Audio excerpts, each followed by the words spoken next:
والصلاة والسلام على من لا نبي بعد. أما بعد فأعوذ بالله من الشيطان الرجيم. بسم الله الرحمن الرحيم. والليل إذا يغشى والنهار إذا تجلى وما خلق الذكر والأنثى إن سعيكم لشتى. فأما من أعطى واتقى وصدق بالحسنى فسنيسره لليسرى. وأما من بخل واستغنى وكذب بالحسنى فسنيسره للعسرى. وما يغني عنه ماله إذا تردى. إن علينا للهدى وإن لنا للآخرة والأولى. فأنذرتكم نارا تلظى لا يصلاها إلا الأشقى الذي كذب وتولى. وسيجنبها الأتقى الذي يؤتي ماله يتزكى. وما لأحد عنده من نعمة تجزى إلا ابتغاء وجه ربه الأعلى ولسوف يرضى. صدق اللہ العظیم. یہ سورۃ اللیل ہے جس کی آپ کے سامنے تلاوت کی ہے. اس میں 21 آیات ہیں. مکی سورت ہے اور قرآن کریم میں سورتوں کی جو موجودہ ترتیب ہے اس ترتیب کے اعتبار سے یہ 92 نمبر پر آئی ہے. گویا کہ سورت نمبر 92 ہے اس موجودہ ترتیب کے اعتبار سے.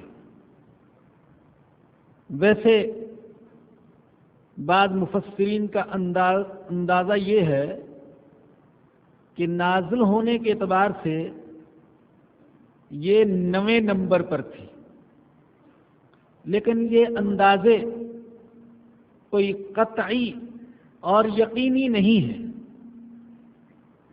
اس صورت میں جو غالب مضمون بیان کیا گیا ہے وہ انسان کی جہد و عمل، کوشش اور کاوش اور اس کی جزا، یہ غالب مضمون ہے جو اس سورہ میں بیان ہوا. اور جو حضرات اس درس قرآن و حدیث میں مستقل تشریف لا رہے ہیں وہ جانتے ہیں کہ ہم ہر درس کا کوئی نہ کوئی موضوع اور عنوان مقرر کر لیتے ہیں، اور اس موضوع اور عنوان پر قدر زیادہ زور دیا جاتا ہے.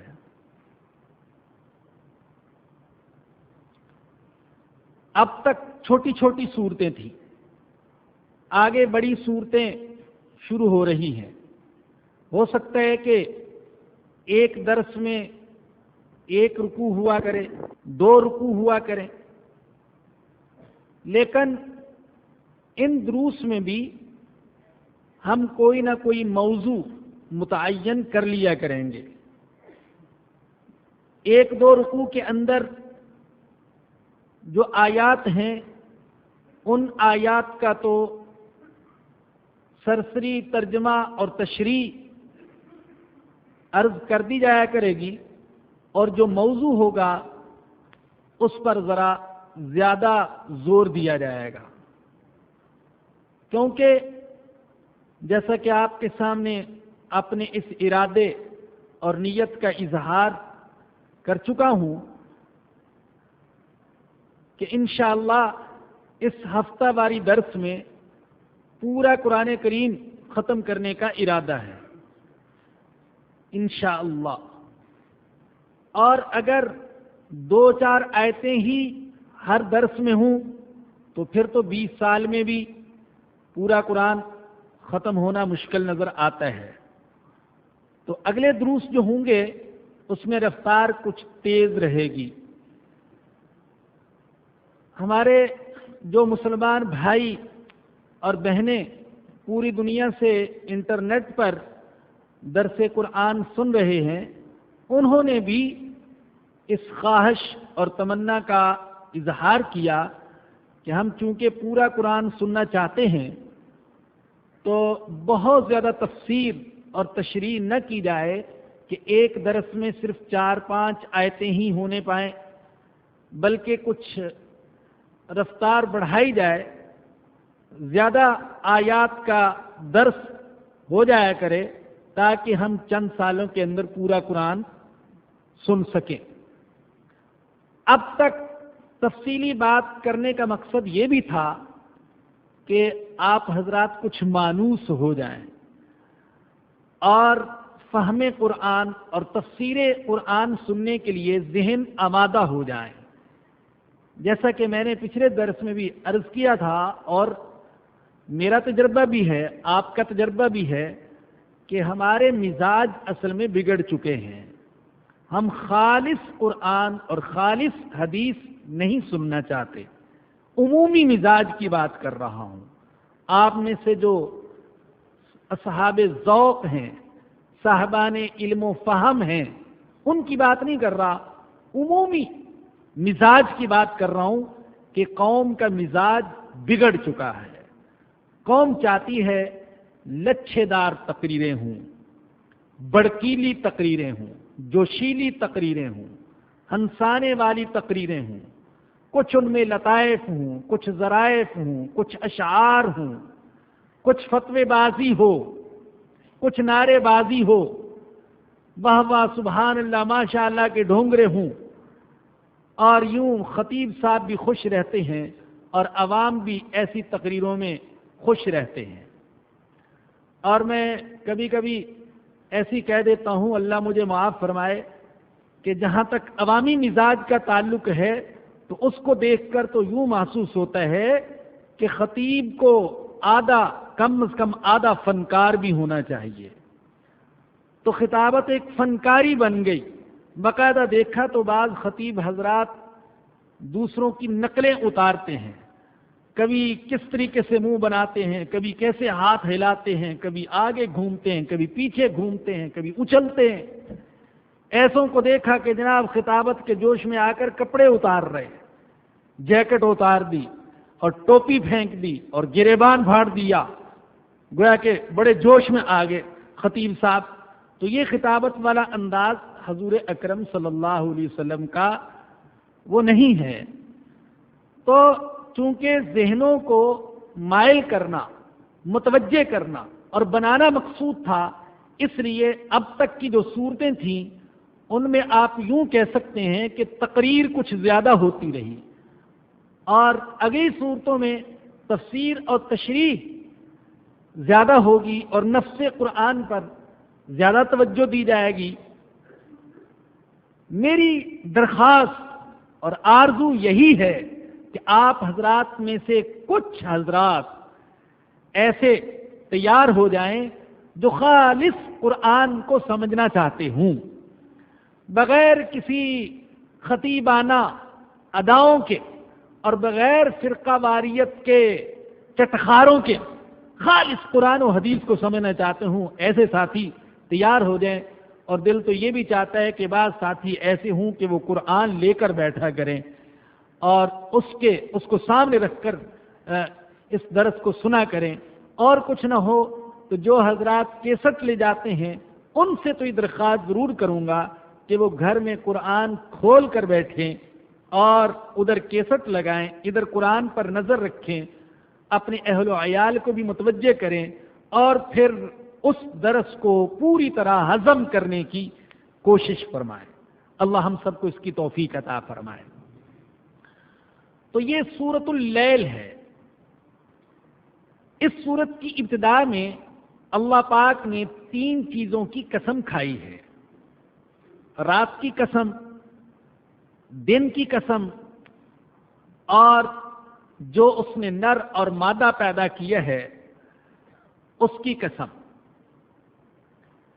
واللیل اذا یغشا، رات کی قسم جب کہ وہ چھا جاتی ہے، والنہار اذا تجلی، دن کی قسم جب کہ وہ روشن ہو جاتی ہے، وما خلق الذکر والانثی، اور اس کی قسم جو اس نے نر اور مادہ پیدا کیا ہے۔ یہ تینوں چیزیں جو ہیں جن کی اللہ نے قسم اٹھائی، یہ تینوں اللہ کی قدرت کی نشانیاں ہیں۔ رات اور دن اللہ کی قدرت کی نشانی ہے۔ اللہ فرماتے وَجَعَلْنَا اللَّيْلَ وَالنَّهَارَ آیَتَيْنِ فَمَحَوْنَا آیَةَ اللَّيْلِ وَجَعَلْنَا آیَةَ النَّهَارِ مُبْصِرًا، ہم نے رات اور دن کو دو نشانیاں بنایا ہے۔ رات کی نشانی کو مٹا دیتے ہیں، دن کی نشانی کو لے آتے ہیں۔ رات کی نشانی کو ہم نے تاریک بنایا ہے اور دن کو ہم نے روشن اور منور بنایا ہے۔ اسی طرح اللہ سورہ نبا میں فرماتے ہیں وَجَعَلْنَا اللَّيْلَ لِبَاسًا وَجَعَلْنَا النَّهَارَ مَعَاشًا، رات کو ہم نے لباس بنایا ہے۔ جیسے لباس انسان کو چھپا لیتے ہیں، رات کی تاریکی پوری کائنات کو چھپا لیتی ہے، اور دن کو ہم نے معاش کے لیے بنایا ہے، جہد و سعی کے لیے بنایا ہے، کام کاج کے لیے بنایا ہے، دکانداری کے لیے بنایا ہے۔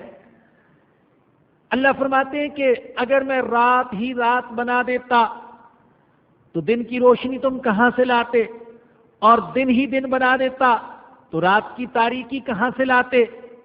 رات کی تاریکی کی بھی ضرورت ہے اور دن کی روشنی کی بھی ضرورت ہے، تو یہ دونوں اللہ کی قدرت کی نشانیاں ہیں۔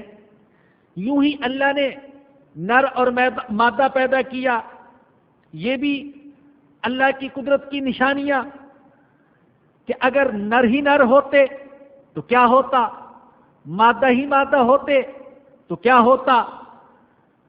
وہ نطفہ جس سے بچہ پیدا ہوتا ہے وہ تو دونوں کا ایک جیسا ہے، لیکن اس نطفے میں سے اللہ پاک کسی کو نر بنا دیتے ہیں اور کسی کو مادہ بنا دیتے ہیں، اس لیے کہ اس جہاں کا نظام چلانے کے لیے مردوں کی بھی ضرورت ہے، عورتوں کی بھی ضرورت ہے، بچوں کی بھی ضرورت ہے، بچیوں کی بھی ضرورت ہے۔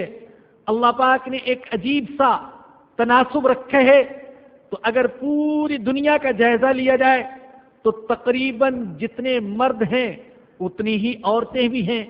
اللہ پاک نے ایک نظام چلانا ہے، تو نر اور مادہ کو پیدا کیا۔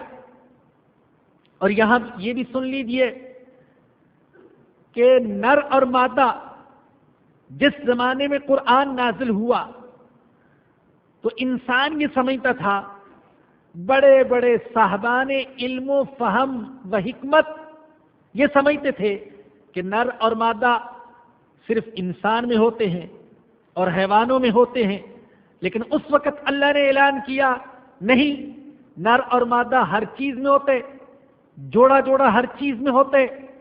فرمایا سورہ زاریات میں وَمِن كُلِّ شَيْءٍ خَلَقْنَا زَوْجَيْنِ، ہر چیز میں ہم نے جوڑا جوڑا پیدا کیا تاکہ تم سمجھو۔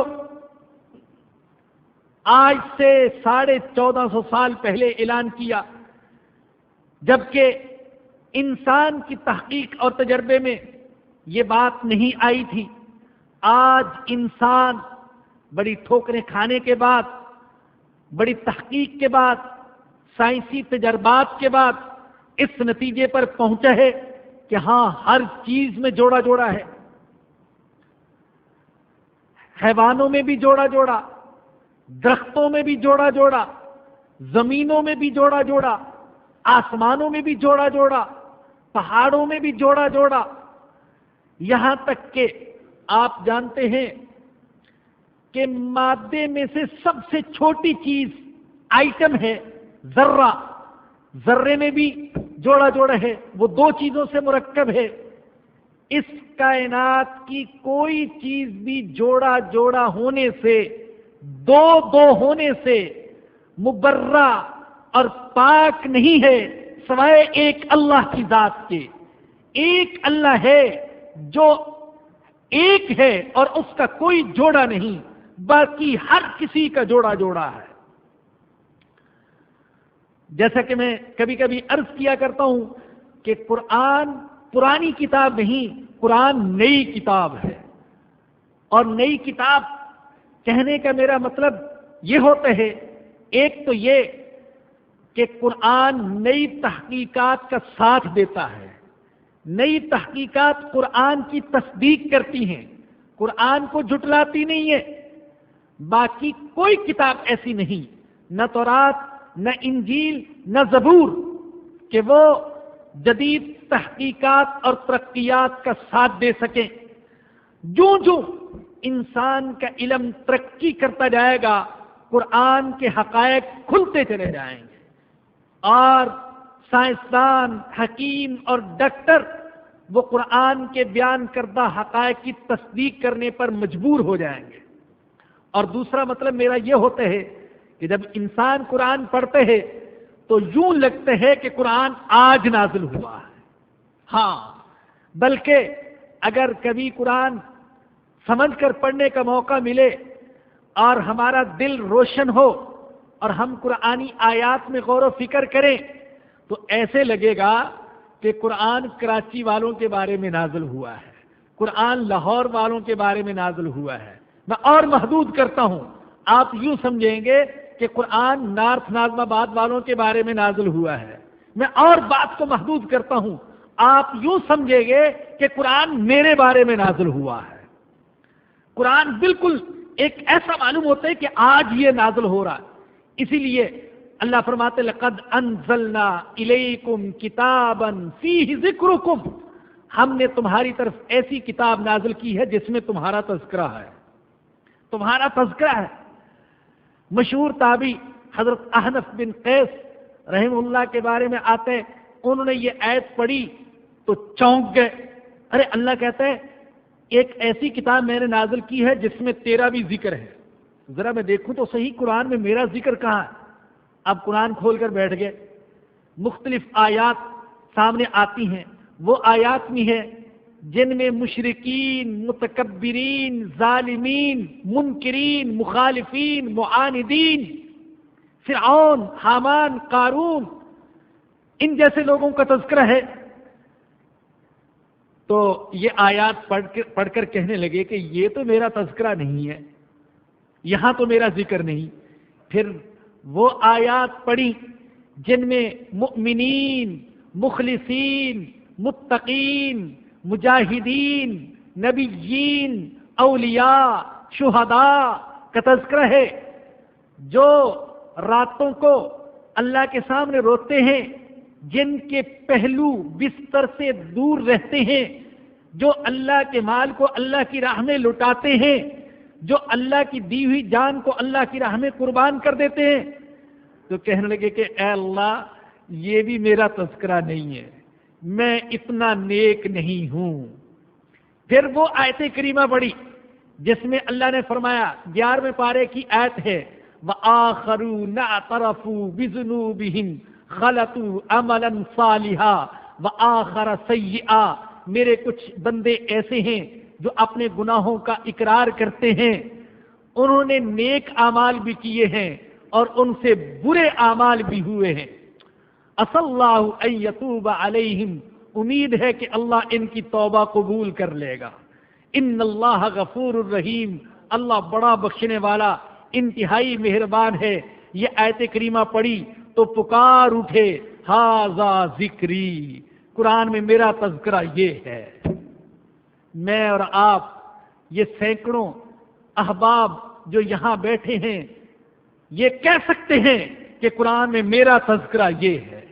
ہم ایسے ہی ہیں، ہم سے گناہ بھی ہوئے ہیں اور اللہ نے کچھ نیک اعمال کی بھی توفیق دی ہے، لیکن ہم توبہ کرتے ہیں، اور توبہ کرنے کا مہینے، اور اللہ کہتا ہے امید ہے کہ توبہ کرو گے تو میں توبہ قبول کر لوں گا، اس لیے کہ میں غفور الرحیم ہوں۔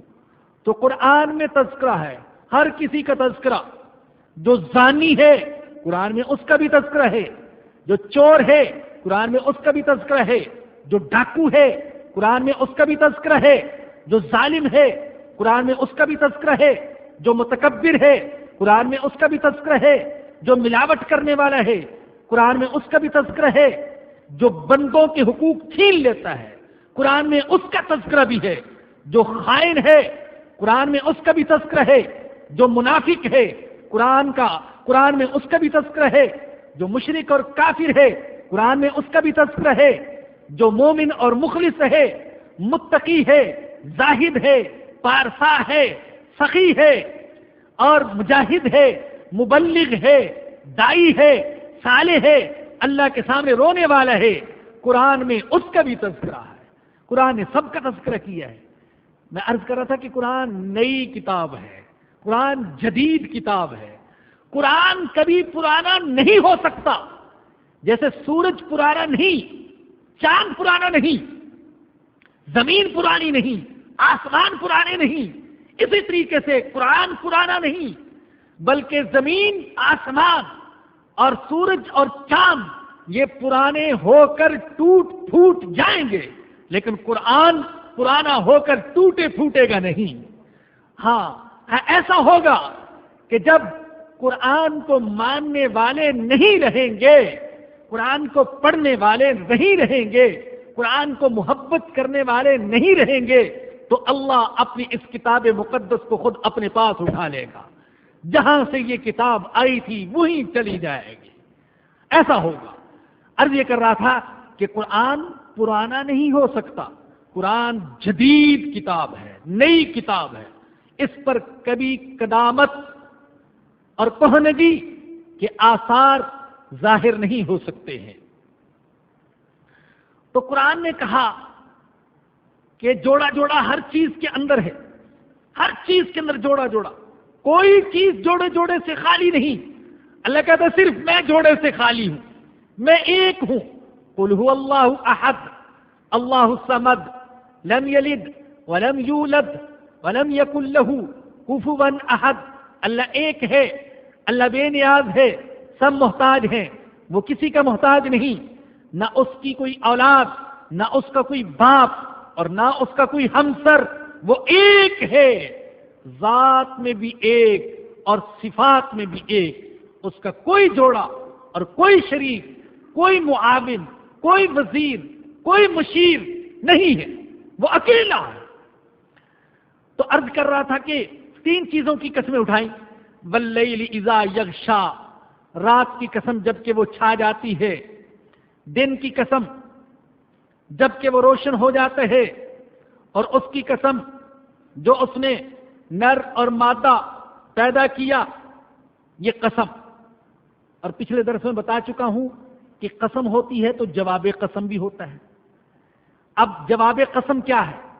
فرمایا کہ ان سعیکم لشتا، اے انسانوں تمہاری کوششیں مختلف ہیں۔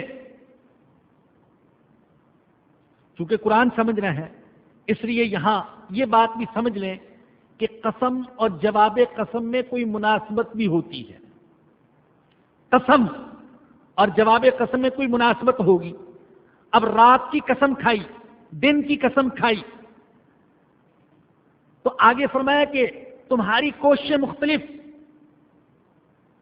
تو مناسبت کیا ہے؟ مناسبت یہ کہ جیسے اس دنیا میں یہ ہے کہ ہر چیز جوڑا جوڑا اور ہر چیز کی کوئی نہ کوئی ضد ہے، یہاں دن ہے تو رات بھی ہے، اور بلندی ہے تو پستی بھی ہے، بہار ہے تو خزاں بھی ہے، گرمی ہے تو سردی بھی ہے، امیری ہے تو غریبی بھی ہے، بیماری ہے تو صحت بھی ہے، زندگی ہے تو صحت بھی ہے۔ یہ جہان ازداد کا جہان ہے، ہر چیز کی کوئی نہ کوئی ضد ہے۔ تو فرمایا کہ اسی طریقے سے تمہارے اعمال کی بھی ضد ہیں اور تمہاری کوششیں بھی مختلف ہیں۔ یہاں مومن بھی ہیں، کافر بھی ہیں، دنیا کے طالب بھی ہیں، آخرت کے طالب بھی ہیں، میری رضا کے لیے سب کچھ لٹانے والے بھی ہیں، اور شیطان کے نقش قدم پر چلنے والے بھی ہیں۔ ان سعیکم لشتا، تمہاری کوششیں مختلف اور کوششوں کے نتائج بھی مختلف۔ ہر کوشش کا نتیجہ مختلف ہوگا. جی ہاں، ایسا نہیں ہو سکتا کہ نتائج ایک جیسے ہوں، مومن اور کافر ایک جیسے ہوں، اور عمل صالح اور عمل بد دونوں کا نتیجہ ایک جیسا ہو. ایسا نہیں ہو سکتا، نتائج مختلف ہوں گے. اللہ کہتے ہیں دونوں برابر نہیں ہو سکتے. افمن کان مؤمنا کمن کان فاسقا، کیا جو مومن ہے اس کو میں فاسق جیسا بنا دوں گا؟ ایسا نہیں ہو سکتا. کیا اندھا، اللہ کہتے ہیں اندھا اور دیکھنے والا برابر ہو سکتے ہیں؟ کیا زندہ اور مردہ برابر ہو سکتے ہیں؟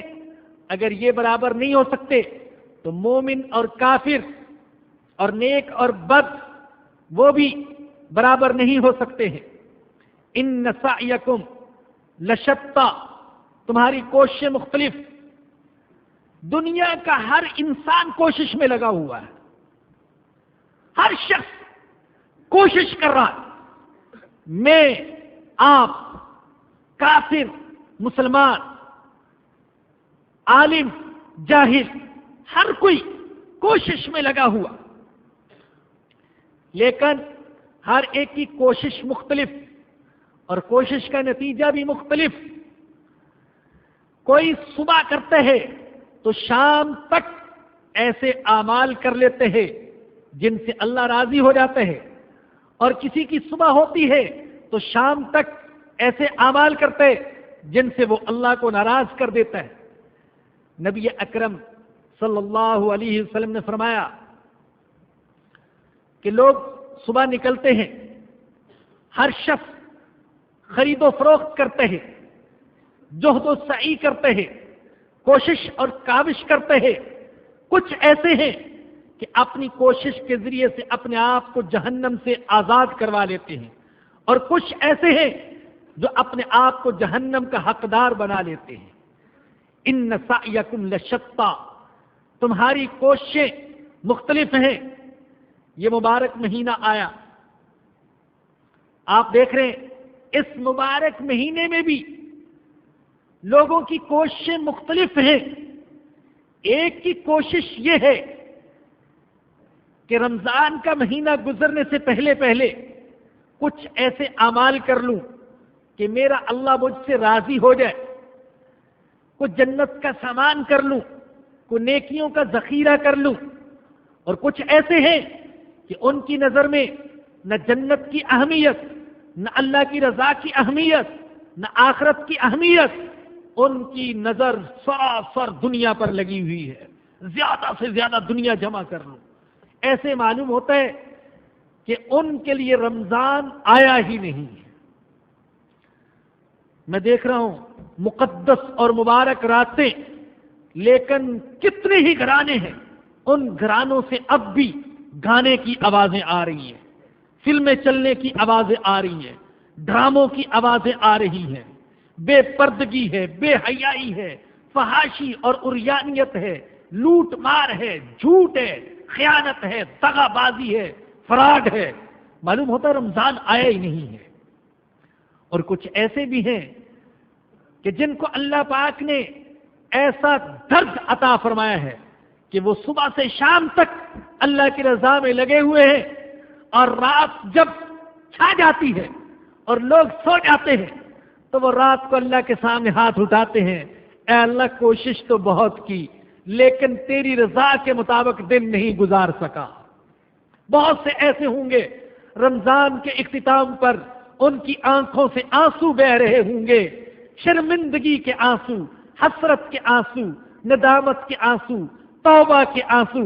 اے اللہ معاف کر دینا، مغفرت و بخشش کا سیزن اور مہینہ آیا لیکن میں ایسے اعمال نہ کر سکا کہ تجھ کو راضی کر سکتا.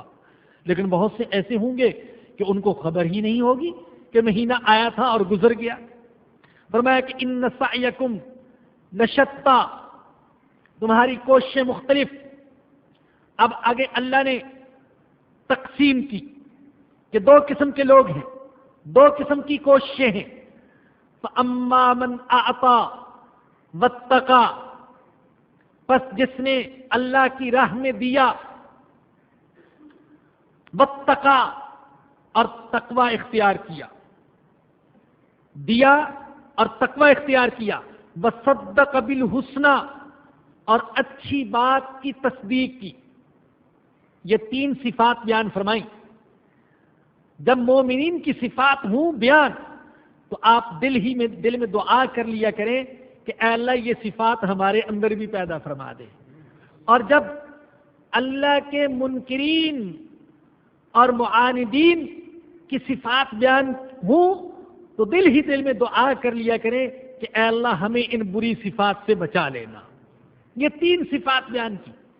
پہلی صفت فَأَمَّا مَنْ أَعْطَى، جس نے اللہ کی راہ میں دیا، اللہ کی رضا کے لیے. جو کروڑ والا ہے وہ کروڑ کے حساب سے، جو لاکھ والا ہے وہ لاکھ کے حساب سے، جو 1000 والا ہے وہ 1000 کے حساب سے، جو 100 والا ہے وہ 100 کے حساب سے خرچ کرے. اللہ نے ہمیں اس کا مکلف نہیں بنایا کہ ہم اپنی طاقت سے زیادہ خرچ کریں. ہو سکتا ہے کروڑ والے نے 1 لاکھ دیا اور 100 والے نے 1 روپیہ دیا، 1 چونی دی، لیکن اللہ جانتا ہے کہ کتنی قربانی دے کر اس نے 1 روپیہ دیا ہے. ہو سکتا ہے اللہ کی نظر میں اس کا 1 روپیہ 1 لاکھ والے سے زیادہ قدر و قیمت رکھے. حضور اکرم صلی اللہ علیہ وسلم نے چندے کی اپیل کی، لوگ آئے، مسجد نبی میں ڈھیر لگ گیا. ایک صحابی تھوڑی سی کھجوریں لے کر آئے، رات بھر مزدوری کی، گھر میں کچھ نہیں تھا، لیکن دل چاہتا تھا اللہ کی راہ میں خرچ کرنے کا وقت آیا ہے، میں بھی کچھ خرچ کروں، لیکن کیا کروں، گھر میں تو کچھ نہیں. رات بھر مزدوری کی، کھجوریں ملی، کچھ گھر والوں کو دی، کچھ لے کر آیا، چھپا کر لا رہا ہے، پوٹلی میں چھپا کر. کیسے پیش کروں؟ یہاں تو لوگ سونے چاندی کے انبار لگائے ہوئے ہیں، میری یہ کھجوریں کیا حیثیت رکھتی ہیں؟ منافقوں نے دیکھا تو مذاق اڑایا، ارے اللہ کو تیری ان کھجوروں کی کیا ضرورت ہے؟ حضور کے پاس آیا، ٹھٹکتے ہوئے قدم رک گئے، ٹھٹک گیا، رک گیا، کیسے پیش کروں؟ حضور نے فرمایا کیوں کھڑے ہو، قریب آؤ. سمجھ گئے، ادھر لاؤ. کھجوریں لی. اللہ کے نبی نے وہ جو پورا انبار تھا سونے چاندی کا اور مال و دولت کا، اس کے اوپر اس کی کھجوروں کو بکھیر دیا کہ تیری یہ کھجوریں اللہ کی نظر میں بڑی وقعت رکھتی ہیں. تو عرض یہ کر رہا تھا کہ ہر شخص کو اللہ کی راہ میں دینا چاہیے اپنی اپنی حیثیت اور اپنی اپنی طاقت کے مطابق. یہ مت سوچئے کہ میرا 1 روپیہ کیا اہمیت رکھتا ہے، لیکن خرچ صحیح مصرف پر کریں، صحیح جگہ پر کریں. جو وہ پچھلی دفعہ بھی عرض کر چکا ہوں، ہمیں اللہ کی راہ میں مال دینے کا حکم ہے، مال پھینکنے کا حکم نہیں ہے. اور ہم میں سے بہت سے لوگ پھینکتے ہیں، زکوٰۃ پھینکتے ہیں، زکوٰۃ دیتے نہیں ہیں، بس پھینک دی، جہاں مرضی پھینک دی. نہیں، صحیح مصرف پر لگائیے. پہلی صفت فَأَمَّا مَنْ أَعْطَى، جس نے دیا، وَاتَّقَى. دوسری صفت اس نے تقوی اختیار کیا. تقوی کیا ہے؟ انشاءاللہ پھر کبھی تفصیلی بیان ہوگا. مختصر عرض کر دوں کہ سب سے بڑا تقوی وہ گناہوں سے بچنا ہے، حرام سے بچنا ہے، محارم سے بچنا ہے. یہ سب سے بڑا تقوی ہے. ہم نے تقوی کا مفہوم یہ سمجھا کہ پگڑی باندھ لوں، تسبیح لمبی ساری ہاتھ میں پکڑ لوں اور یہ اور وہ فلاں فلاں عمل کر دوں، کرنے شروع کر دوں. بے شک یہ بھی تقوی ہے، نبی کی سنت ہے پگڑی. تسبیح سے آپ اللہ کا ذکر کریں گے. داڑھی میرے آقا کی سنت ہے، الحمدللہ ہم اس سنت کو زندہ کرنے والے ہیں اور انشاءاللہ اسی سنت کے ساتھ قبروں میں جائیں گے. انشاءاللہ آرزو کرتے ہیں اور دعا بھی کرتے ہیں. لیکن یاد رکھیے کہ سب سے بڑا تقوی حرام سے بچنا ہے، گناہوں سے بچنا ہے. اب پگڑی تو باندھ لی، تسبیح بھی پکڑ لی، داڑھی بھی رکھ لی، لیکن حرام سے نہیں بچتا، جھوٹ سے نہیں بچتا اور دوسروں کے حقوق کھا رہا ہے اور مال ہڑپ کر رہا ہے اور بہنوں کی میراث دبائے ہوئے حقوق ضائع کر رہا ہے، تو یہ نبی کی سنت کو بدنام کر رہا ہے، یہ تقوی کا مفہوم نہیں سمجھا ہے۔ ہاں، حکیم الامت حضرت تھانوی رحمۃ اللہ علیہ نے فرمایا کہ بہت سے لوگوں کا تقوی، بہت ہی چھوٹی مثال دی، لیکن حضرت تھانوی نے مثال دی ہے، میں نہیں دے رہا ہوں، ناراض نہ ہو جائیے گا۔ فرمایا کہ بہت سے لوگوں کا تقوی کتے جیسا ہے۔ وہ کیا کہتے ہیں؟ کتا ٹانگ اٹھا کر پیشاب کرتا ہے، ٹانگ اٹھاتا ہے پیشاب سے بچنے کے لیے، اور یہ نہیں دیکھ رہا کہ دیوار پر کر رہا ہے تو ٹانگ تو بچ گئی، باقی سارے جسم پر پیشاب لگ گیا۔ اور فرمایا کہ بہت سے لوگوں کا تقوی جو ہے وہ بس پانی تک محدود ہے، پانی تک۔ بھائی پانی میں چھوٹی سی چڑیا گر گئی تو پریشان ہے، مولوی صاحب چڑیا گر گئی ہے، کیسے کنواں پاک ہوگا؟ وہ فتویٰ پوچھ رہے ہیں، اور اپنے رزق کے اندر اور مال کے اندر چڑیا تو کیا، بڑے بڑے ہاتھی مرے ہوئے پڑے ہیں، لیکن ان کی اس کو فکر نہیں ہے، ان کی پرواہ نہیں ہے کہ کیا رزق کھا رہا ہوں، کیسا پیسہ کما رہا ہوں، اس پانی کی فکر ہے بس۔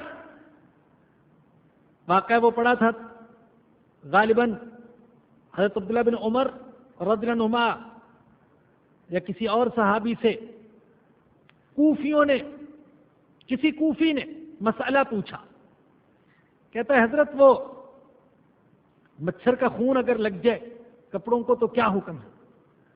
فرمایا کیسے لوگ ہو، نواسہ رسول کا خون کر گئے تو فکر نہیں ہوئی اور پریشان نہیں ہوئے، اور ایک مچھر کے خون کی فکر بڑی ہوئی ہے کہ کیا ہوگا۔ تو ایسے ہی لوگوں کے بارے میں غالباً حضرت عیسیٰ علیہ السلام نے فرمایا کہ مچھر کو تو دور ہٹاتے ہیں اور ہاتھی کو کھا جاتے ہیں، اس کی پرواہ نہیں۔ فَأَمَّا مَنْ أَعْطَى، جس نے اللہ کی راہ میں دیا، وَاتَّقَى، اور تقوی اختیار کیا، حرام سے بچا۔ میرے روزہ دار دوستو، اللہ تمہیں روزے مبارک کرے، اللہ راتوں کا قیام مبارک کرے۔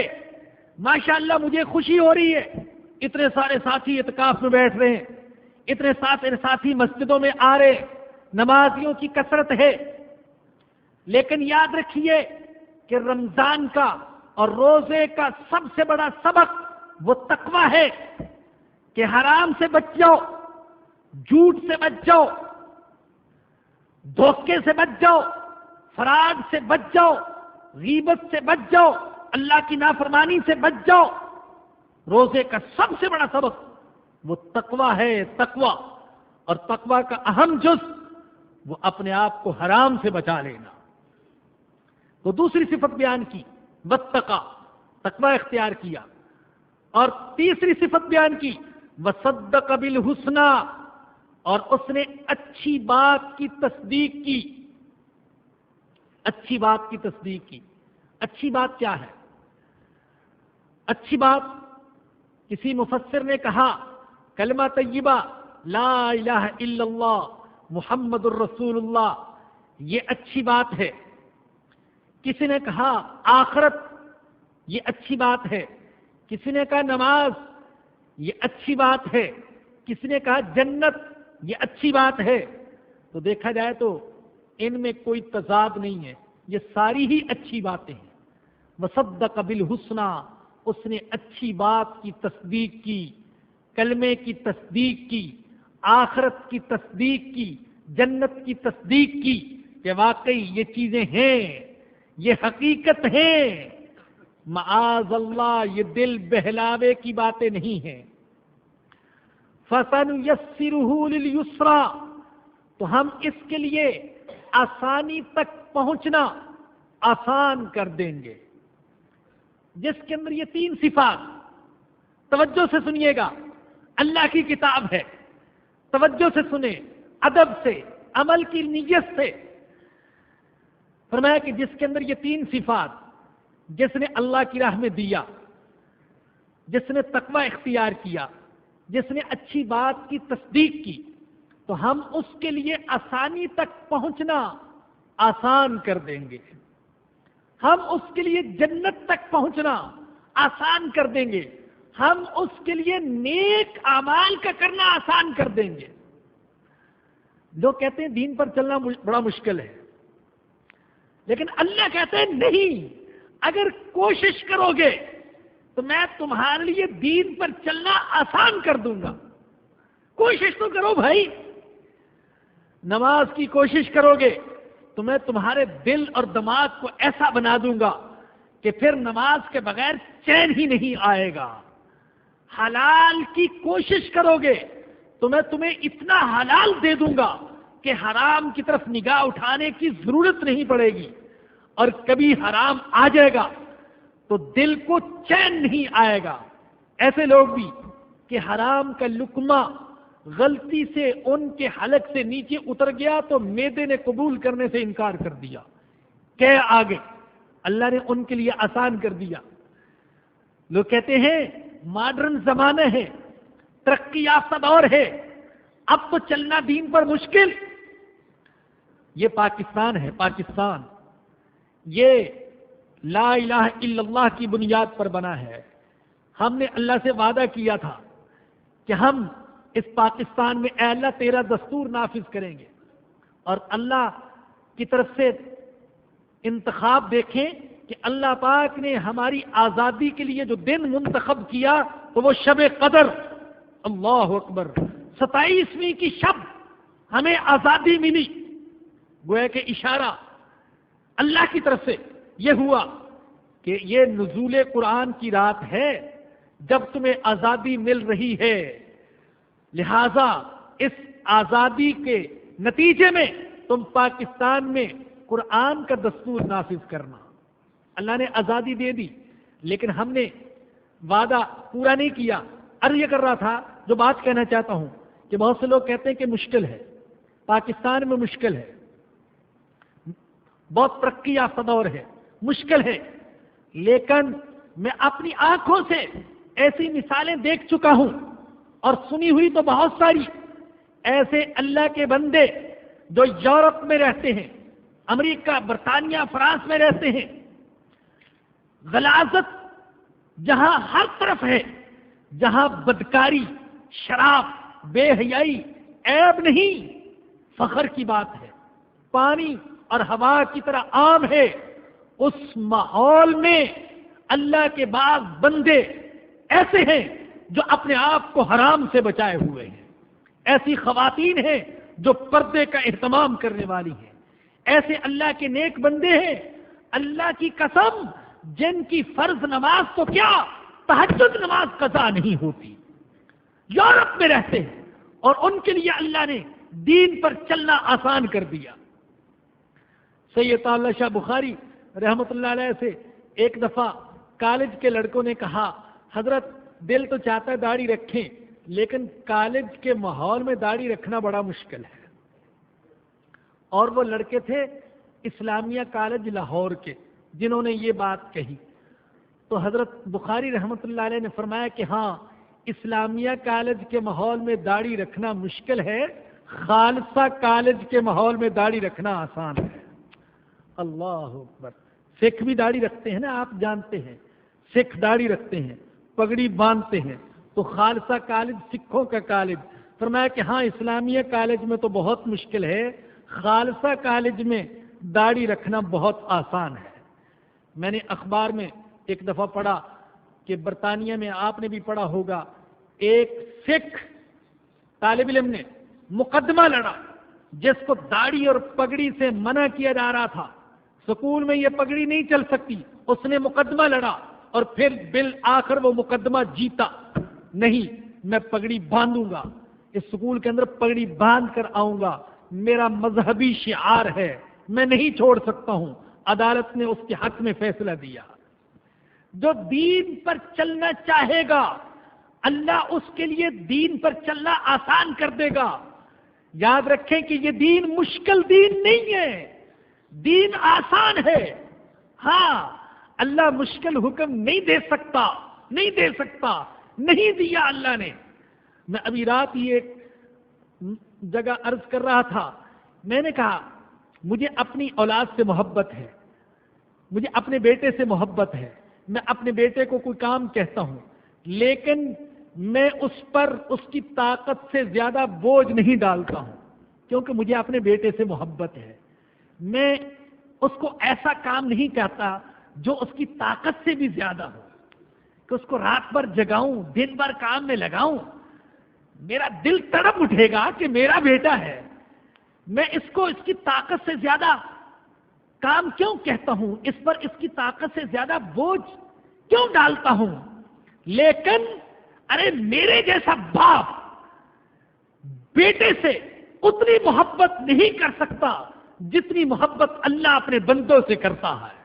اگر میں اپنے بیٹے پر اس کی طاقت سے زیادہ بوجھ نہیں ڈال سکتا، جبکہ میں تو خود غرض ہوں، مجھے اپنے بیٹے سے غرض ہے، غرض۔ ہاں، ہم جو باپ ہیں ہمیں اپنی اولاد سے غرض ہے، لیکن اللہ کو تو بندوں سے کوئی غرض نہیں ہے، کوئی غرض نہیں۔ وہ رزق کسی غرض کے تحت نہیں دیتا، وہ رزق اس لیے دیتا ہے کہ رزاق ہے، رزق دینا اس کی شان ہے۔ ہاں، اس کی شان ہے رزق دینا، اس لیے دیتا ہے، وگرنہ وہ کسی غرض کے تحت نہیں دیتا۔ تو اگر ایک باپ اپنی اولاد پر اس کی طاقت سے زیادہ بوجھ نہیں ڈال سکتا، تو کیا اللہ اپنے بندوں پر ان کی طاقت سے زیادہ بوجھ ڈالے گا؟ نہیں، یہ شریعت آسان ہے، مشکل ہم نے بنا رکھی ہے، ہماری اغراض نے بنا رکھی ہے، ہماری شہوات نے بنا رکھی ہے، ہماری نفس پرستی نے اس کو مشکل بنا دیا ہے، وگرنہ شریعت مشکل نہیں ہے۔ تو اللہ کہتا ہے ہم آسان کر دیں گے۔ اللہ اکبر، اللہ نے کیا فرمایا؟ والذین جاہدوا فینا لنہدینہم سبلنا وان اللہ لمع المحسنین۔ جو ہمیں راضی کرنے کے لیے مجاہدہ کریں گے، کوشش کریں گے، تو ہم ان کے لیے دین پر چلنے کا ایک راستہ نہیں، اللہ کہتا ہے کئی راستے کھول دیں گے، ان کے لیے کئی راستے کھول دیں گے، ان کے لیے آسان ہو جائے گا۔ والذین اہتدوا زادہم ہدی وآتاہم تقواہم۔ جو ہدایت پر چلیں گے میں اللہ ان کو اور ہدایت دے دوں گا اور ان کو تقوی عطا کر دوں گا۔ تو کوئی چلے تو صحیح، ارے کوئی کوشش تو کرے۔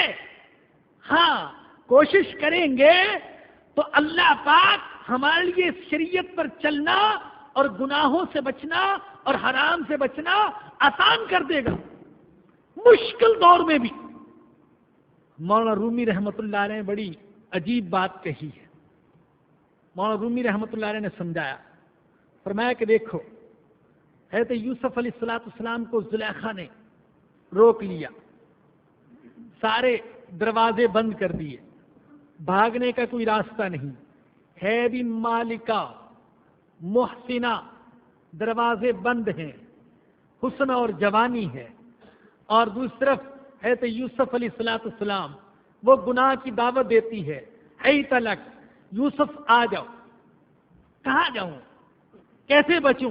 دروازے بند ہیں، مالکہ ہے، محسنہ ہے، گناہ کی دعوت دے رہی ہے، تنہائی ہے، خلوت ہے، کو دیکھنے والا نہیں۔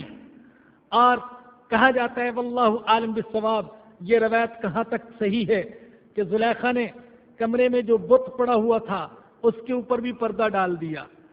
یوسف اب تو کوئی بھی نہیں دیکھنے والا، یہ تھا اس کے اوپر بھی میں نے پردہ ڈال دیا ہے۔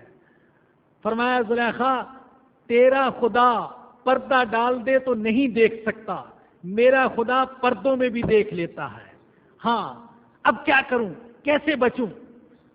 مولانا رومی رحمۃ اللہ علیہ فرماتے ہیں کہ حضرت یوسف علیہ السلام دوڑے، کہ جتنا دوڑ سکتا ہوں، مثلا وہاں تک دروازہ ہے وہاں تک تو دوڑوں جتنا میرے اختیار میں ہے، باقی اللہ جانے اور اس کا کام جانے، جتنا میرے اختیار میں ہے۔ یہ کیا ہوا کہ میں بے بس ہو کر ہتھیار ڈال دوں، میں نہیں کچھ کر سکتا۔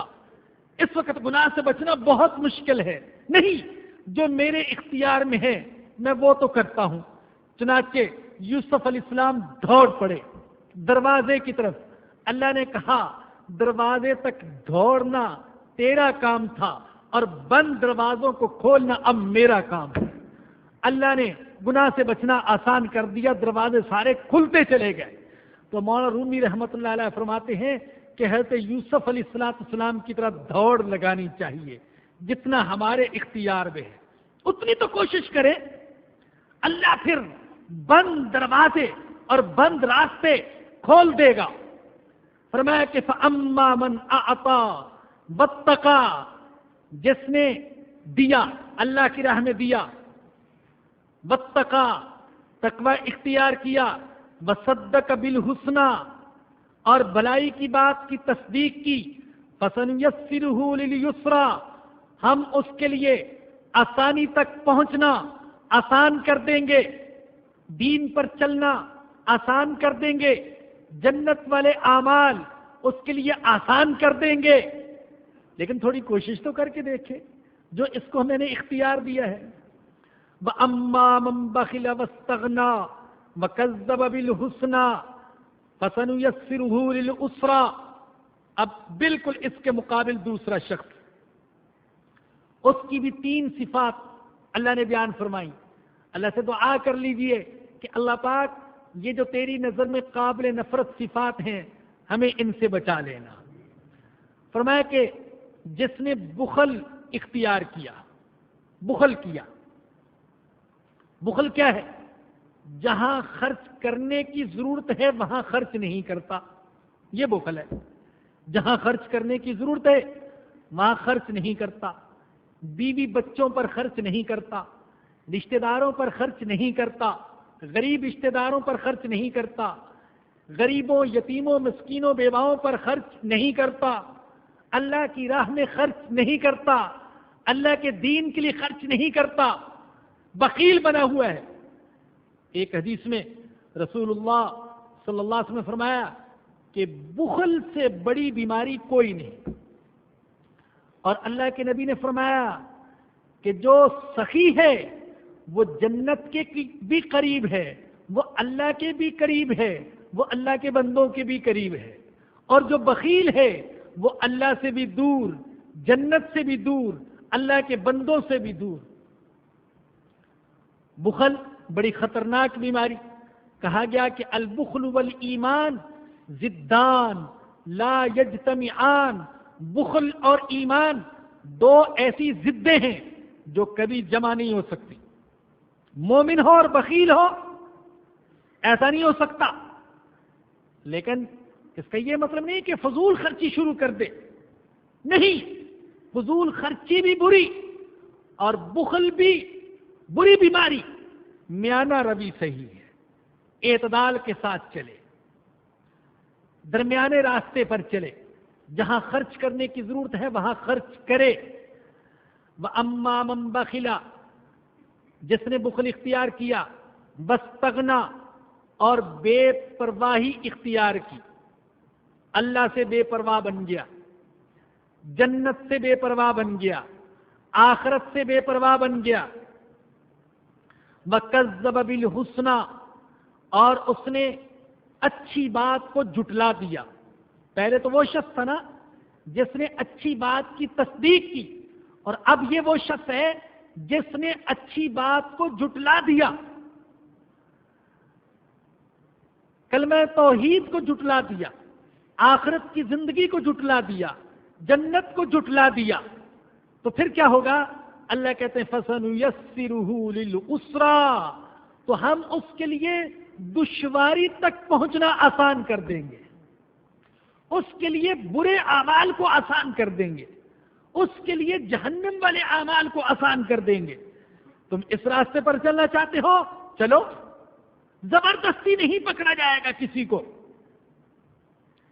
اللہ نے فرمایا وَمَن يُشَاقِقِ الرَّسُولَ مِن بَعْدِ مَا تَبَيَّنَ لَهُ الْهُدَى وَيَتَّبِعْ غَيْرَ سَبِيلِ الْمُؤْمِنِينَ نُوَلِّهِ مَا تَوَلَّى. جو رسول کی مخالفت کرتا ہے اور مومنوں کا راستہ چھوڑ کر کوئی اور راستہ اختیار کرتا ہے، تو پھر جس راستے پر چلنا چاہتے ہیں ہم اسی راستے پر اس کو چلنے دیں گے. اس کے لیے گناہوں کا کرنا آسان، چور کے لیے چوری کا کرنا آسان، ڈاکو کے لیے ڈاکہ ڈالنا وہ آسان، بدکار کے لیے بدکاری آسان. ادھر چلنا چاہتا ہے تو چلے. اللہ کہتے ہیں زبردستی نہیں روکا جائے گا. اگر نیکی پر چلنا چاہتا ہے تو اس کے لیے نیکی پر چلنا آسان کر دیا جائے گا. برائی پر چلنا چاہتا ہے تو اس کے لیے برائی پر چلنا وہ آسان کر دیا جائے گا. ایک حدیث میں آتا ہے حضرت علی رضی اللہ تعالی عنہ وہ فرماتے ہیں کہ ایک دفعہ کسی نے سوال کیا، یا رسول اللہ، جب ہم میں سے ہر ایک کے لیے جنتی یا جہنمی ہونے کا فیصلہ ہو چکا تو پھر اعمال کی کیا ضرورت ہے؟ تو اللہ کے نبی نے کیا جواب دیا؟ فرمایا کہ اعملوا فکل میسر لما خلق له، تم عمل کرتے رہو، جس کو جس جگہ کے لیے پیدا کیا گیا ہے اس کے اعمال اس کے لیے اللہ آسان کر دے گا. جس کو جنت کے لیے پیدا کیا گیا اللہ اس کے لیے جنت والے اعمال کو آسان فرما دیں گے، اور جس کو جہنم کے لیے پیدا کیا گیا اس کے لیے جہنم والے اعمال کو آسان کر دیں گے. فَسَنُيَسِّرُهُ لِلْعُسْرَى، ہم دشواری تک پہنچنا، برائی تک پہنچنا، جہنم تک پہنچنا اس کے لیے آسان کر دیں گے. ارادہ تو یہ تھا کہ آج سورۃ اللیل مکمل ہو جاتی، لیکن میں تو سمجھتا ہوں کہ بعض اوقات سننے والوں کی کوئی طلب ہوتی ہے اور ان کے دل کا خلوص ہوتا ہے اور اللہ کا کوئی خاص کرم ہوتا ہے کہ اللہ پاک زبان کو چلا دیتے ہیں، اللہ سینے کو کھول دیتے ہیں. تو اس لیے یہیں تک بات وہ مکمل ہو گئی. انشاءاللہ بقیہ جو حصہ ہے سورۃ اللیل کا وہ اس کا درس انشاءاللہ اگلے اتوار کو ہوگا، اور رمضان کا یہ آخری اتوار ہے. آپ حضرات سے درخواست ہے کہ پورے ذوق شوق اور محبت کے ساتھ تشریف لائیں، اور تو انشاءاللہ اس میں درس کو مکمل کیا جائے گا. اور ساتھیوں نے اطلاع دی ہے کہ سورہ انشراح تک جو ہے وہ سی ڈی آ گئی ہے، یعنی گویا کہ سی ڈی نمبر 2 جو ہے وہ آ گئی ہے. اس میں فرماتے ہیں کہ سورۃ الناس سے سورۃ الہمزہ تک اور سورۃ العصر سے سورۃ الانشراح تک یہ 2 سیڑھیاں جو ہیں وہ آ چکی ہیں. ایک صاحب نے سوال کیا ہے کہ ایک مشت سے کم داڑھی جو کٹواتا ہے وہ اس شخص سے بہتر ہے جو داڑھی منڈواتا ہے. بہرحال دیکھیے بھائی، علماء حضرات تو فرماتے ہیں کہ ایک مٹھی سے کم جو داڑھی ہے وہ گویا کہ سنت اس سے پوری نہیں ہوتی اور سنت کا حق اس سے ادا نہیں ہوتا. تو اس لیے یہ میں تو وہی بات کہتا ہوں کہ اس سے سنت کا حق ادا نہیں ہوتا، لیکن میں یہ نہیں کہتا ہوں کہ جس کی داڑھی ایک مشت سے کم ہے تو وہ داڑھی منڈے کی طرح ہے تو لہذا وہ بھی منڈوا دے. میں تو اللہ سے دعا کرتا ہوں کہ اللہ پاک اس کو بھی پوری داڑھی رکھنے کی توفیق عطا فرما دے. یہ ایک سوال یہ کیا گیا کہ سجدے میں دعا کرنا، تو یاد رکھیے کہ رکوع اور سجدے میں دعائیں کرنی چاہیے. ہاں، نفلی نمازوں میں تو خاص طور پر حضور اکرم صلی اللہ علیہ وسلم کے سجدے بڑے طویل ہوتے تھے، رکوع بڑے طویل ہوتے تھے، اور اس میں آپ کیا کرتے تھے؟ دعائیں کرتے تھے. آج سجدوں میں دعا کرنا ہم نے چھوڑ دیا. ہم نے اصل میں نماز الگ بنا لی اور دعا الگ بنا لی، حالانکہ وہ نماز کیا ہے جس نماز کے اندر دعا نہ ہو. اللہ کے نبی نے فرمایا کہ الدعاء مخ العبادہ، دعا عبادت کا مغز ہے. تو بھائی رکوع اور سجدے میں دعائیں کیا کریں، جو اللہ کے نبی سے منقول ہیں وہ دعائیں کیا کریں. کوئی مختصر سی دعا یاد کر لیں، اللہم اغفر لی، پڑھیے اللہم اغفر لی. یہ دعا تو ایسی ہے کہ ہر ایک کو یاد ہو سکتی ہے، اے اللہ مجھے معاف فرما دے. یہی پڑھ لیا کریں بار بار، اللہم اغفر لی. ویسے دعا تو یہ ہے اللہم اغفر لی ورحمنی واہدنی وعافنی وارزقنی. بڑی عجیب جامع دعا. اے اللہ مجھے معاف فرما دے، ورحمنی اے اللہ مجھ پر رحم فرما دے، واہدنی اے اللہ مجھے ہدایت دے دے، وعافنی اے اللہ مجھے عافیت میں رکھنا، عافیت میں. یاد رکھیں اللہ کے نبی نے فرمایا کہ بندہ اللہ سے جو کچھ مانگتا ہے ان میں سے سب سے بہترین چیز مانگنے کی وہ عافیت ہے. اور عافیت کیا ہے؟ اے اللہ تو اپنی حفاظت میں رکھنا، سلامتی میں رکھنا، شیطان سے بچانا، دشمنوں سے بچانا، حاسدوں سے بچانا، گمراہی سے بچانا، ساری چیزیں اس میں آ گئی۔ وَعَافِنِي وَارْزُقْنِی، اور اے اللہ مجھے رزق عطا فرما۔ تو بڑی جامع دعا ہے۔ ایک اور سوال جو ذہنوں میں آج کل بہت ہے، اس کا مختصر سا جواب عرض کر دوں، اور وہ ضروری سمجھتا ہوں۔ وہ رویت ہلال کے مسئلے میں جو اختلاف ہوا اور اس کی وجہ سے بہت ہی ایک پریشانی سی ہے، اور یوں سمجھے کہ میں بھی آپ کی اس پریشانی میں آپ کے ساتھ شریک ہوں۔ اس میں جہاں تک حقائق کا تعلق ہے تو بات تو یوں سننے میں آئی ہے، واللہ عالم بالصواب، کہ پہلے رویت ہلال کمیٹی کا اجلاس ہوا، اس وقت تک کوئی چاند دیکھنے کی اطلاع نہیں آئی تھی، تو اعلان کر دیا چیئرمین صاحب نے کہ چاند نظر نہیں آیا۔ اجلاس ختم ہو گیا، اس کے بعد کچھ شہادتیں، معتمد شہادتیں وصول ہوئیں قلات، بلوچستان وغیرہ دوسرے علاقوں سے، کہ جن میں چاند دیکھنے کی خبر تھی۔ تو اس وقت چیئرمین صاحب کو بتلایا گیا، تو انہوں نے کہا کہ میں تو اپنے فیصلے پر قائم ہوں، باقی جس کا دل مطمئن ہے تو وہ کل سے روزہ رکھ لے۔ گویا کہ بات جو ہے وہ گو مگو کی کیفیت سے دو چار ہو گئی۔ تو اب اس کے بعد بعض علماء پریشان ہوئے کہ واقعی اگر معتبر شہادتیں تھیں اور واقعی ان کو معتمد کہا گیا تھا، تو اگر یہ اعلان نہیں کیا جاتا کہ چاند نظر آ گیا تھا لہذا ایک روزے کی قضا کریں، تو بہت سے لوگوں کا اعتکاف خراب ہو جائے گا اور بہت سے لوگوں کا روزہ جو ہے وہ رہ جائے گا۔ تو اس لیے انہوں نے یہ فتویٰ دیا کہ احتیاط کا تقاضا یہ ہے کہ ایک دن پہلے سے اعتکاف شروع کر دیا جائے۔ اب ہمارے بہت سارے بھائی ایسے ہیں جن کو ایسے ہی ان کو علماء سے بیر ہے اور مولوی کے نام سے گویا کہ نفرت ہے۔ ان لوگوں نے تو خوب اس بات کا مذاق اور ٹھٹھا بنا لیا، ارے بھئی یہ مولوی کسی بات پر متفق نہیں ہو سکتے ہیں، دیکھیں چاند کے بارے میں بھی متفق نہیں ہے، اور لوگ ایسی باتیں بھی کر رہے ہیں۔ اچھا جی پھر طاق رات کون سی ہوگی، اور پھر 27ویں رات کون سی ہوگی، شب قدر کب ہوگی، یہ باتیں ساری کی جا رہی ہیں۔ تو میں تو یہ عرض کرتا ہوں کہ بھائی آپ کل سے آخر تک جتنی راتیں ہیں ان میں سے ہر رات کو طاق رات سمجھ لیں۔ یہ تو اللہ پاک نے ایک خیر کی صورت پیدا فرما دی کہ ہر رات کے بارے میں یہ خیال ہو سکتا ہے آج کی رات طاق رات ہو سکتا ہے آج کی رات طاق رات ہو، تو جتنی راتیں بھی آ رہی ہیں ہر رات کو آپ طاق رات سمجھ کر گزار لیں تو زیادہ ثواب ہوگا، اور اسی طریقے سے ہر رات کو شب قدر سمجھ کر گزار لیں تو انشاءاللہ شب قدر وہ حاصل ہو جائے گی۔ ایک صاحب فرماتے ہیں، ایک عالم فرماتے ہیں، ان کا ایک شعر ہے جس کا مفہوم ہے کہ اے میرے دوست، تم نے مجھ سے شب قدر کی نشانی پوچھی ہے، میں کہتا ہوں ہر شب قدر ہے جو رات کی قدر کرنا جانتا ہے، جو رات کی قدر کرنا جانتا ہے اس کے لیے ہر رات ہی شب قدر ہے، اور جو ہر رات کی قدر کرنا نہیں جانتا تو اس کے لیے کوئی رات بھی شب قدر وہ نہیں۔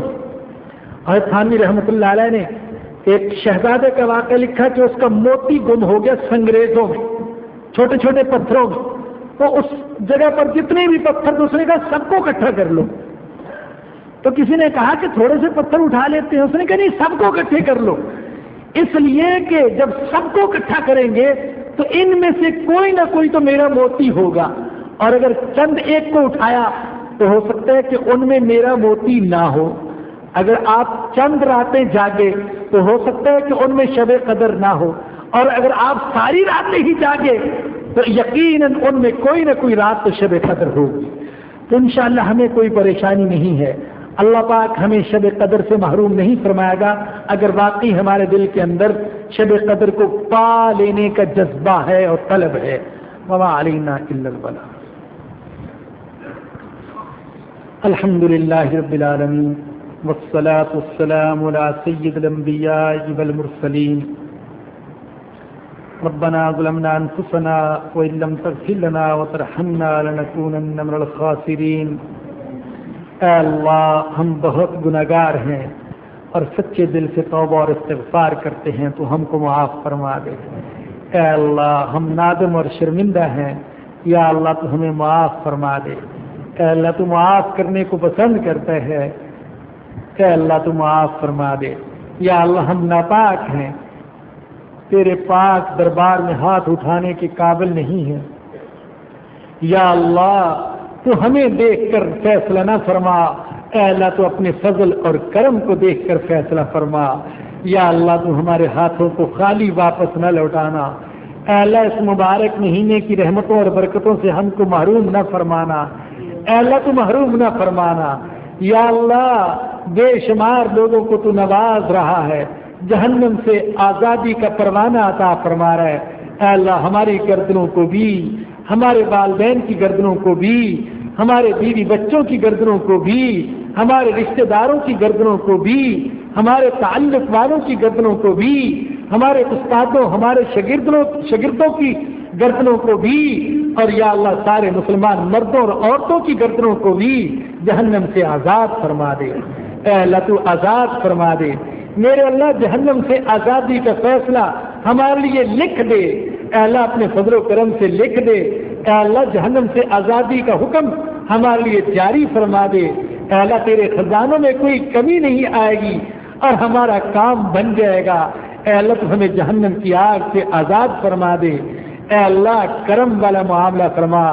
یا اللہ ہم سب پریشان ہیں، یا اللہ دینی پریشانیاں، دنیاوی پریشانیاں، یا اللہ ہر قسم کی پریشانیوں سے نجات دے دے، اے اللہ ہم سب بیمار ہیں، یا اللہ جسمانی بیماریاں بھی ہیں، روحانی بیماریاں بھی، یا اللہ ساری بیماریوں سے شفا نصیب فرما دے، اے اللہ تو شفا عطا فرما دے، اے اللہ جو ہسپتالوں میں یا اللہ بستروں پر بیماریوں میں سسک رہے ہیں، تڑپ رہے ہیں، اے اللہ تو ان کو شفا نصیب فرما دے، اے اللہ تو ہمارے عزیزوں رشتہ داروں کو شفا نصیب فرما دے، اے اللہ تو ہماری حفاظت فرما، یا اللہ عافیت والا معاملہ فرما، اے اللہ عافیت والا معاملہ فرما، اے اللہ تو کسی کا محتاج نہ بنانا، یا اللہ تو صرف اپنا محتاج بنا، یا اللہ ایمان نصیب فرما، اے اللہ ایمان نصیب فرما، ایمان والی زندگی، ایمان والی موت نصیب فرما، ایمان کی عظمت ہمارے دلوں میں پیدا فرما، قرآن کی عظمت پیدا فرما، اپنے پیارے نبی کی محبت دلوں میں پیدا فرما، یا اللہ ہمیں دنیا سے ایمان کے بغیر، قرآن کے بغیر، اپنے نبی کی محبت کے بغیر نہ لے جانا، اے اللہ نہ لے جانا، اے اللہ ہم اس زندگی سے، اس موت سے پناہ مانگتے ہیں، یا اللہ جو ایمان سے خالی ہو، جو قرآن سے خالی ہو، جو تیرے نبی کی محبت سے خالی ہو، اے اللہ کرم فرمانا، اے اللہ ایمان سے محروم نہ فرمانا، اے اللہ حقیقی ایمان نصیب فرما دے، یا اللہ ایمان ہمارے دلوں میں اتار دے، یا اللہ ہمارے رگ و ریشے میں اتار دے، ہمارے خون کے قطرے قطرے میں ایمان کا نور پیدا فرما دے، یا اللہ ہمیں ایمان والا بنا دے، ہمیں بنا دے، ہماری نسلوں کو ایمان والا بنا دے، اے اللہ ہماری اولادوں کو ایمان اور قرآن نصیب فرما، اپنے نبی کی غلامی نصیب فرما، اے اللہ دنیا بھر سے ہمارے جو بھائی اور بہنیں دعاؤں کی درخواست کر رہے ہیں، اور یہاں جو حضرات دعاؤں کی توقع لیے بیٹھے ہیں، یا اللہ ان سب کی جائز ضروریات کو پورا فرما دے، یا اللہ ان سب کی دعاؤں کو یا اللہ قبول فرما لے، اور اے اللہ تو قبول فرما لے، یا اللہ ہمارا یہ اٹھنا بیٹھنا قبول فرما لے، سننا سنانا قبول فرما لے، صدقہ خیرات، روزہ نماز، صدقہ، یا اللہ یہ دعائیں، یا اللہ یہ سب کچھ قبول فرما لے، یا اللہ اصل تو قبولیت ہے، یا اللہ اگر تو نے قبول فرما لیا تو ہمارے یہ نیک اعمال قیمتی بن گئے، اور اگر تو نے قبول نہ کیا تو یہ ضائع ہو گئے، اے اللہ تو قبول فرما لے، اپنے فضل و کرم سے قبول فرما لے، یا اللہ جو مجاہدین ظالموں کی قید و بند میں گرفتار ہیں ان کو باعزت آزادی اور رہائی نصیب فرما، جو پاکستان کی جیلوں میں یا اللہ مظلومانہ قید ہیں، یا اللہ ان قیدیوں کو آزادی نصیب فرما، رہائی نصیب فرما، اے اللہ ہمارے مرحومین کی مغفرت فرما، ان کے گناہوں کو معاف فرما اور نیکیوں کو قبول فرما، یا اللہ ہمارا خاتمہ ایمان پر فرمانا، یا اللہ قیامت کے دن حضور اکرم صلی اللہ علیہ وسلم کی شفاعت نصیب فرمانا، ربنا آتنا فی الدنیا حسنۃ وفی الآخرۃ حسنۃ وقنا عذاب النار. یا اللہ جو کچھ مانگا وہ بھی عطا فرما، جو نہیں مانگ سکے اور ہمارے دین اور دنیا کے لیے بہتر ہے وہ بھی عطا فرما. یا اللہ جن گھروں میں نوجوان بچے اور بچیاں اچھے مناسب رشتوں کے انتظار میں ہیں، یا اللہ ان کے لیے مناسب رشتوں کا انتظام فرما دے، آسان فرما دے. یا اللہ نوجوان بیٹیوں اور بہنوں کو باعزت طریقے سے گھروں سے رخصت کرنے کی توفیق نصیب فرما دے. ربنا تقبل منا انك انت السميع العليم وتب علينا انك انت التواب الرحيم. صلی اللہ تعالی علی رسوله وخير خلقه سيدنا ومولانا محمد